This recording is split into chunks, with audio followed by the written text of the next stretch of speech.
బియ్యంతో భోజనం గిరిజన బిడ్డ ఇంట్లో భోజనం చేసిన ప్రభుత్వ విప్ ఆది శ్రీనివాస్.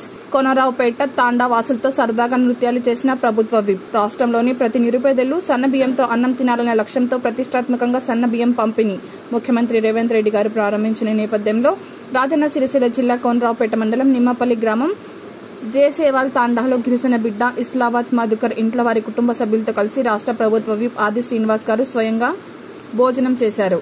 ఈ సందర్భంగా ప్రభుత్వ విప్ లబ్ధిదారుడు కుటుంబ యోగక్షేమాలు అడిగి తెలుసుకున్నారు. సన్న బియ్యం ఎలా ఉన్నాయంటూ కుటుంబ సభ్యులను తాండా వాసులను ప్రభుత్వ విప్ అడిగి తెలుసుకున్నారు.